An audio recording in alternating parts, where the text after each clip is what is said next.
Monsieur le procureur, bonsoir. Bonsoir, madame. La presse est revenue plusieurs fois ces derniers temps sur les évasions des détenus en République démocratique du Congo, sans préciser à nos justiciables ce que c'est une infraction d'évasion des détenus, justement. Alors on vous reçoit pour venir donner des plus amples détails et précisions sur cette infraction. La première question est celle de savoir qu'est-ce qu'une infraction d'évasion? Oui, merci pour la question. D'abord, merci pour nous avoir reçus à l'occasion de la présentation de votre émission. Il est certes vrai qu'il se pose un problème dans la compréhension du public et des justiciables. Qu'est-ce qu'on entend par évasion d'un détenu? En des termes simples, je dirais ceci. Il y a des personnes, lorsqu'ils commettent des faits infractionnels, ils sont poursuivis. Ces personnes sont placées d'abord en détention et par la suite, il y en a qui se retrouvent être condamnés. C'est deux catégories de personnes.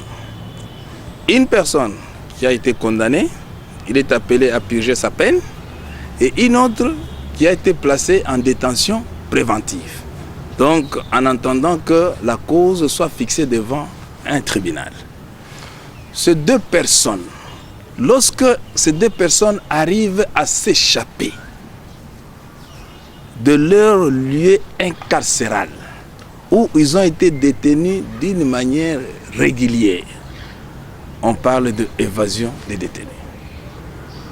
C'est en des termes simples. Je voudrais un peu me ramener au niveau où le public peut facilement me comprendre, pour dire, pour qu'on parle de l'évasion des détenus, il faut que vous ayez d'abord commis une infraction, vous ayez été arrêté légalement et placé en détention préventive régulièrement dans un milieu incarcéral prévu, n'est-ce pas, pour cela, ou que vous ayez été, après instruction de la cause par le tribunal, condamné à une peine d'emprisonnement qui vous contraint à pouvoir purger. Puisque vous devez purger votre peine dans ces milieux-là, que nous pouvons appeler prison, lorsque vous arrivez à vous soustraire de ces lieux-là, parce qu'on sait que quand quelqu'un est en train de purger sa peine, il doit attendre jusqu'à la consommation du dernier jour. Alors, pour qu'il soit libéré. Mais avant cette date, si vous arrivez à vous soustraire de n'importe quelle manière, vous êtes considéré comme un évadé. Alors, monsieur le procureur, vous avez aussi insisté dans votre explication sur la régularité de la détention. On sait qu'aujourd'hui, selon les statistiques, à la prison centrale de Makala, par exemple, plus de 50% de détenus qui étaient en détention préventive. Donc, aujourd'hui, la régularité de leur détention était contestée. Est-ce que ces détenus-là, en détention préventive, irrégulièrement détenus, qui se sont évadés, ont commis une infraction? Non, ils ne peuvent pas prétendre qu'ils ont été détenus d'une manière irrégulière, non. Vous savez que la détention préventive, elle suit toute une procédure, notamment celle de la présentation du prévenu devant la chambre du conseil, devant le juge, pour que celui-ci puisse confirmer sa détention préventive. Et il ne faudrait pas que, quand on parle de la détention régulière, ici, nous voyons déjà que les lieux dans lesquels vous vous retrouvez, vous. D'accord, mais est-ce que vous... Ces milieux-là, c'est ça les milieux que la loi a prévu que vous puissiez y être. J'ai posé une question précise. Est-ce que la détention préventive, au-delà du délai légal, est régulière? Ceux qui sont au CPRK en détention préventive et dans le dossier. Non, je ne pense pas que quand quelqu'un se retrouve au CPRK, que sa détention est irrégulière, non. La détention, je pensais peut-être que vous allez parler de la détention illégale. C'est pour vous dire que si le législateur, même la jurisprudence... C'est une question de mots. Oui, vous jouez parce sur que je ne les voudrais mots. pas, parce que vous savez, par moment, on pense que la détention illégale, c'est peut-être la détention, quand il n'y a pas, par exemple, une infraction, lorsque quelqu'un arrive à s'évader, hein, ou quand vous avez gardé quelqu'un dans un milieu qui n'est pas celui-là, qui a été prévu par la loi pour qu'il soit gardé, il peut se soustraire. J'imagine, lorsque vous me gardez ici dans votre bureau, si j'arrive à me soustraire, parce que vous m'avez détenu illégalement, on ne peut pas me poursuivre pour évasion. Parce que même vous n'allez pas vous plaindre, parce que vous savez qu'en vous plaignant, on va vous demander à quel titre vous avez détenu cette personne. Mais ici, par rapport, c'est pour cela que les magistrats et les autres qui placent ces personnes en détention ne peuvent pas faire l'objet de poursuites judiciaires. Lorsque les évadés, ici, on poursuit la personne qui sait très bien qu'elle était détenue préventivement, en attendant que son dossier soit envoyé en fixation et que le juge puisse vider les fonds de la question, arrive à se soustraire sans qu'il ait eu l'autorisation. Voilà. Alors, j'ai posé une question précise. Pour des cas des gens qui sont détenus, dont les dossiers ne sont jamais passés en chambre de conseil. Il y a des dossiers pour lesquels les ONG Non, vous savez, j'ai toujours dit qu'il est facile pour certaines personnes de faire des critiques, hein, quand il y a des situations comme ça. Ils auraient pu commencer par les faire bien avant. Hein, mais je regrette qu'on puisse soulever cette question pendant qu'il y a des criminels ou des personnes qui étaient condamnées ou ceux-là qui étaient en détention préventive, hein, ils se sont soustraits et cela est constitutif de cette infraction que nous sommes en train d'analyser. Les autres considérations là qui viennent tout simplement de la subjectivité, je n'aime pas trop y entrer. Alors il y a le débat que vous-même vous avez soulevé tout à l'heure, la régularité de la détention et la légalité du lieu de détention. Vous pouvez nous en dire plus? Oui, bon, le lieu de détention, nous savons que le lieu de détention est connu. Quand vous arrivez, que ce soit à la prison, vous allez trouver qu'il y a une partie qui concerne la détention préventive et une partie qui concerne la condamnation.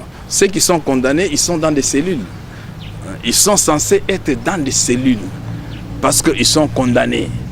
N'est-ce pas?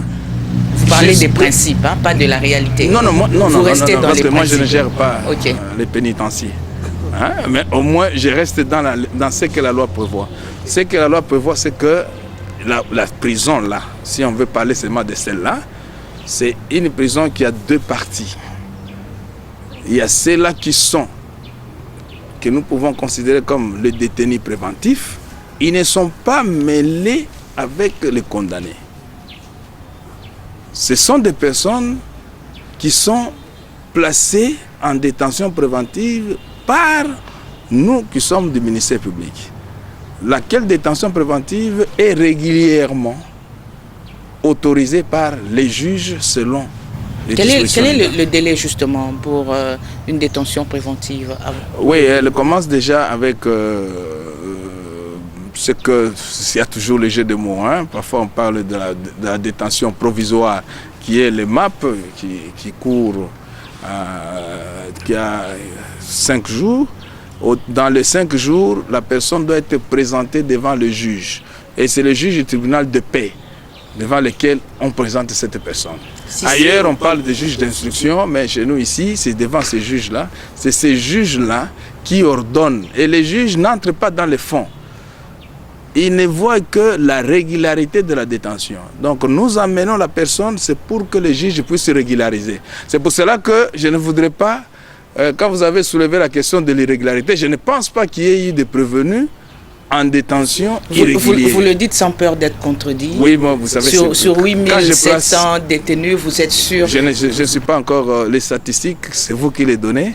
Moi, je ne suis pas... Aujourd'hui, il y a... Nous, tous les parquets peuvent donner les statistiques facilement. Parce que vous devez savoir que ce sont les officiers du ministère public et ils sont à compter, ceux qui autorisent que les gens entrent à la prison. Et les gens à la prison entrent avec des documents. C'est plus facile aujourd'hui si on doit demander les statistiques, on demande à chaque parquet et chaque magistrat connaît le nombre de prévenus préventifs dans son cabinet. Donc on peut faire la sommation et tout ce temps on peut savoir combien de détenus préventifs qui sont à la disposition de chaque parquet. Donc vous contestez les chiffres des greffes, non, moi je ne voudrais pas entrer dans ça. Alors, monsieur le procureur, il y a quand même des jurisprudences de la Cour suprême de justice qui sont arrivées à confirmer ou à casser sans renvoi à la décision de la juridiction qui a condamné les détenus pour évasion aujourd'hui. Cette question était pour justement préciser au cas où il y avait des irrégularités dans les détentions, c'est-à-dire que les évadés qui sont sortis, des évadés en conditions irrégulières, mais vous venez de dire que ces évadés-là n'existent pas. Bon, voilà, c'est vrai. C'est vrai qu'il peut y avoir une jurisprudence. La jurisprudence, c'est toujours, ce sont des cas d'école ou des cas isolés. Et moi, j'ai toujours considéré la jurisprudence au terme de la loi telle qu'on nous a appris. Ce sont des précédents judiciaires qui sont coulés sous forme d'arrêt de principe. N'est-ce pas? C'est ce qu'on appelle jurisprudence. Mais par rapport aux décisions isolées d'une cour ou d'un tribunal à un autre, qui n'est pas coulé sous forme d'arrêt, moi j'ai beaucoup de réserves quant à ce. Est-ce que ces personnes-là qui violent la loi n'ont pas des droits? Bon, leurs droits, d'ailleurs, à moins que je me trompe, je sais que leurs droits sont garantis. Les prisonniers peuvent même faire des travaux. Il y en a que la loi, quand vous lisez l'article 8, je crois, du Code pénal, le livre premier, prévoit même que les condamnés à la peine de servitude pénale principale ou à temps peuvent à un certain moment être utilisés pour des travaux à l'intérieur et à l'extérieur de la prison. Autre droit, c'est... Sauf dérogation expresse du président de la République. Ça, c'est contenu dans notre loi. Donc, c'est pour dire que tous les droits des prisonniers existent. Les droits à l'alimentation, oui, les bonnes conditions d'hygiène. Non? Oui. Est-ce que les magistrats qui envoient non, les magistrats ne gèrent pas les Est-ce qu'ils s'assurent des conditions quand même dans lesquelles ils envoient ces prisonniers? Non, il y a un directeur de la prison qui a la gestion pénitentiaire. Les magistrats, son rôle, c'est auditionner. Une fois il réunit les éléments pouvant justifier la mise en détention préventive de la personne, il propose son rapport au procureur de la République qui avalise et les maps est signé. La personne présentant en chambre du conseil, les juges ordonnent sa détention préventive, il est transféré à la prison. Un point. Le travail des magistrats s'arrête là. Les magistrats continuent. Le travail des magistrats va maintenant consister à veiller sur la régularité de la détention. Alors, est-ce que vous voulez faire comprendre à nos téléspectateurs que la responsabilité du magistrat n'est pas dans ces situations des évasions? À moins que les magistrats est responsable d'une détention illégale si jamais il arriverait que cela soit prouvé. Mais le rôle du magistrat, une fois la personne est acceptée au centre pénitentiaire, le magistrat ne peut plus chercher à savoir est-ce qu'il a mangé ou il n'a pas mangé. Ce n'est pas ça son travail. Le magistrat reste avec les pièces de détention. Il sait qu'à telle date, je dois présenter ces messieurs en chambre de conseil parce que j'ai encore une instruction à mener. Il présente la personne en chambre de conseil. Lorsqu'il a fini, il fait sa requête, le procureur signe la requête, on saisit le tribunal et le tribunal se transporte à la prison. Le ministère public vient pour soutenir l'accusation, il obtient du tribunal la condamnation et il exécute cette condamnation. Ou même la relaxation, parce que ce n'est pas que le rôle du ministère public. Lorsque le tribunal l'a acquitté, le même jour, lorsque le tribunal la quitte, le même jour, le magistrat audiencier informe son chef, on signe la réquisition faite d'emprisonnement et la personne est libérée. Alors l'autre débat, c'est l'autre sujet qui inquiète la population, c'est la procédure justement de retour en prison de ces évadés de prison. Quelle est la procédure? Bon, quand quelqu'un s'évade, là, il peut y avoir un problème de la police qui peut faire son travail, parce que vous savez que il est vrai que l'infraction d'évasion des détenus, je vous ai dit ici que la personne, lorsqu'elle quitte la prison, elle doit le faire d'une manière délibérée. Elle sait qu'elle est détenue préventif, elle sait qu'elle est condamnée et qu'on a porté à sa connaissance qu'elle doit purger une peine. Et il ne peut sortir là-bas qu'avec l'autorisation de l'autorité qui doit lui avoir, s'il est détenu préventif, il sait qu'il faut que le parquet ou le juge prenne une ordonnance pour qu'il recouvre sa liberté. Alors, cette infraction, ça c'est de principe, je considère ça comme ça. C'est une infraction intentionnelle, n'est-ce pas? L'évasion des détenus, parce qu'il y a une intention de pouvoir s'échapper. Cette infraction étant une infraction intentionnelle et continue, le fait seulement que vous ayez quitté la prison, vous vous soyez échappé, vous ayez quitté la prison, l'infraction commence à courir. Alors, une fois on met la main sur vous, on doit d'abord vous juger par rapport au fait que vous êtes parti de la prison sans l'autorisation. Parce que vous êtes déjà un évadé, on vous a trouvé dans la rue. C'est pour cela que quand vous lisez les articles qui suivent, il y a les recels même de détenus. Avant d'arriver à l'infraction de recel des détenus évadés, aujourd'hui il y a cette procédure de la police qui prend des gens dans la rue et qui les remet directement en prison. Je pense qu'à moins que ce soit une façon pour la police, je sais qu'on ne les envoie pas directement, il y a peut-être, ils sont regroupés à un endroit où on peut facilement les identifier, mais j'aurais souhaité qu'on les fasse passer devant les juges, puisque la peine qui est prévue, c'est la peine de 6 mois de servitude pénale au maximum, en ce qui concerne le prévenu qui s'est évadé. Donc, il y a possibilité aujourd'hui que ces personnes retournent en prison avec des décisions, puisqu'ils se sont évadés, et on peut facilement retrouver ces personnes, parce que tous leurs dossiers, non seulement il y a un dossier du détenu préventif à la prison, mais dans tous les greffes, parce que vous savez qu'à la prison, il y a les greffes. Il y a les greffes qui sont... Est-ce que le ministère public... les greffiers ont la situation et chaque détenu a un dossier individuel. Est-ce que le ministère public accorde des circonstances atténuantes justement aux évadés?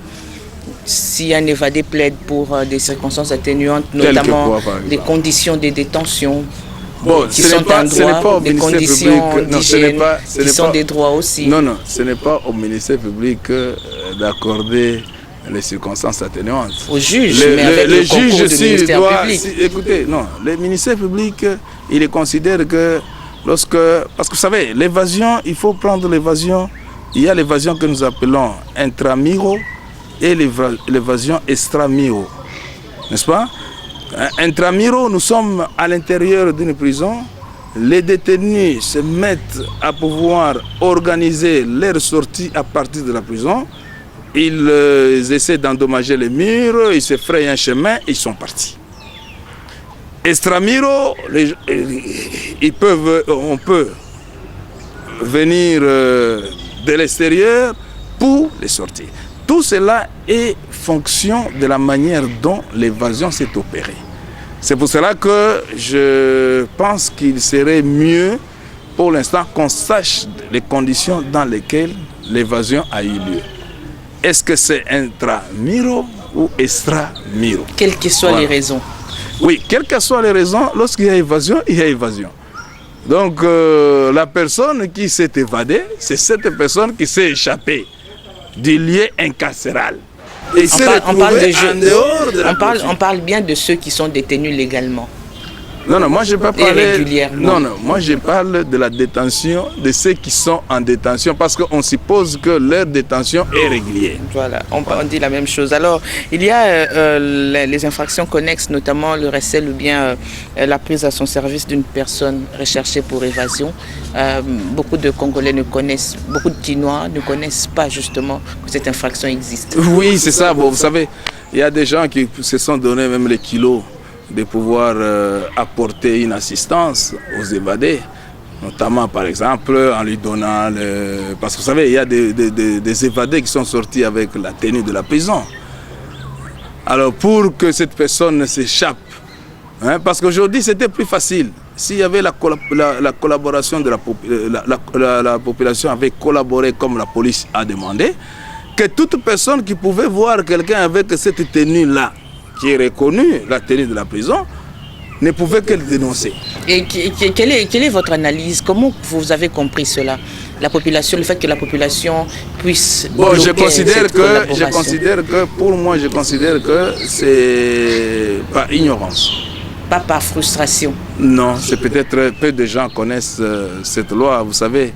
Cette loi, elle est contrairement au recel de malfaiteurs. Le recel de malfaiteurs, les parents, ceux qui ont des liens avec les malfaiteurs, parce que s'il n'y a pas encore condamnation ou quoi, ne peuvent pas être poursuivis pour ça. Mais en ce qui concerne le recel des prévenus, même vous, si vous avez un frère à vous, parce que vous êtes censé savoir qu'il s'est soustrait de la prison ou il était condamné, vous ne pouvez pas le recevoir. Parce que figurez-vous un peu, un papa où le fils qui a tué, le frère qui a tué sa jeune sœur, rentre dans le toit paternel. Alors que les parents savent que s'il s'est retrouvé en prison, c'est parce qu'il a tué sa sœur. Ces parents-là vont garder cet enfant-là, il reste avec lui dans la maison pour attendre aussi prochainement que quelqu'un d'autre, soit c'est la mère ou soit c'est le père qui va. C'est pour cela que pour cette infraction, on n'a pas autorisé que même vous, si vous avez des liens, vous devez dénoncer parce que ce monsieur-là, il est condamné. Lorsque quelqu'un est condamné, il a une place où il doit rester. Alors le code pénal congolais punit aussi la tentative d'évasion sans être plus explicite sur justement les actes constitutifs de cette infraction. Oui, mais je vous dis que c'est une infraction intentionnelle. C'est une infraction intentionnelle. Il peut arriver, prenez le cas, quelqu'un peut escalader les murs, il quitte soit le lieu, il escalade les murs pour chercher à sortir. Mais il est appréhendé. On considère que c'est une tentative punissable. Parce que les actes, je vous ai dit que c'est une infraction intentionnelle. Et c'est pour cela que je suis, moi, personnellement, d'avis que ces personnes devaient être poursuivies en procédure de flagrance. Pour autant qu'ils continuent encore à être poursuivis par la clameur publique. On doit les poursuivre en procédure de flagrance. Donc quand on tombe sur un évadé, il est établi noir sur blanc qu'il est évadé, on le présente devant le juge et les juges le condamnent pour évasion de détenu, on lui rentre à la prison avec cette condamnation et il va purger. Ceux-là qui étaient en détention préventive, ils vont d'abord purger la peine pour évasion. Mais ceux qui étaient condamnés, ils doivent d'abord terminer cette condamnation-là et puis purger la peine pour évasion. Alors en conclusion, quel peut être l'apport du magistrat du parquet justement dans cette situation? Oui, dans cette situation, le magistrat du parquet a un apport considérable. Parce que vous savez que je vous ai dit que toutes les personnes qui sont détenues, que ce soit les condamnés, c'est le parquet qui exécute les condamnations en matière pénale. N'est-ce pas? Et nous avons des registres d'exécution des peines. Donc lorsqu'on a rendu une décision, la décision est rapportée immédiatement dans l'audiencier. Et le procureur de la République, que je suis, comme tous les autres, aux échelons qui nous séparent, établissent la réquisition en fin d'emprisonnement, qui est signée par le procureur de la République. Mais comment Ces documents vont à la prison. C'est ce document-là qui permet même au directeur de la prison, lorsque quelqu'un doit être libéré, on doit faire les calculs de la peine en partant de la date d'arrestation de cette personne. S'il a été condamné par exemple à 6 mois, on part de la date de son arrestation et on calcule. Alors, mais les magistrats du parquet. Donc les magistrats ont toutes les données possibles. Et ces données devraient être transmises quand même. Ce n'est pas à nous de transmettre les données. Pour faciliter justement la tâche au lieu de laisser poursuivre les gens dans les... Non. Nous, on n'a pas. C'est pour ça qu'il y a une commission qui est déjà mise, je crois, sur pied, où les magistrats sont parmi les enquêteurs. En principe, les listes devaient venir après inventaire de la prison, les listes devaient venir de prison pour chaque parquet. De sorte que nous, dans chaque parquet, nous pouvons retrouver tout de suite là. Parce que nous avons les listes. La population constate justement qu'il n'y a pas de collaboration entre les magistrats du parquet et la police qui devrait justement rechercher ces détenus. Non, est-ce que nous devons... Non, moi je ne sais pas. Je ne sais pas cette collaboration que vous êtes en train de chercher. Ici, nous savons que les personnes qui sont allées à Makala ont été envoyées par ceux qui ont été dans des prisons. Ils le sont par les actes du ministère public. N'est-ce pas? Ils se sont évadés. Les ministères publics, je vous ai dit ici que c'est plus facile d'obtenir les statistiques lorsqu'on demande à chaque magistrat de la ville de Kinshasa, du ministère public. Même si nous voulons aller dans les cas de condamnés, nous avons tous les condamnés là, une fois ils sont condamnés, c'est le ministère public qui exécute. Donc, les répertoires existent. Étant donné que les archives ne sont pas informatisées et que récemment il y avait eu des actes de vandalisme dans certains parquets, donc ça serait impossible de reconstituer les données pour certains prévenus. Bon, là ce sont des cas isolés, mais il est vrai que les parquets qui ont été incendiés, mais du moins les services, les greffes de la prison, on a dû reconstituer les dossiers. Et c'est facile de reconstituer les dossiers d'un prévenu en détention. Parce que tous les actes de détention qui sont dans les dossiers au parquet sont aussi à la prison. C'est pour ça que je vous ai parlé de la détention, parce que lorsque moi je vois, je me dis, j'ai autant de prévenus, je vérifie la détention, parce que la détention, on les présente en chambre du conseil, c'est par rapport à cet élément-là.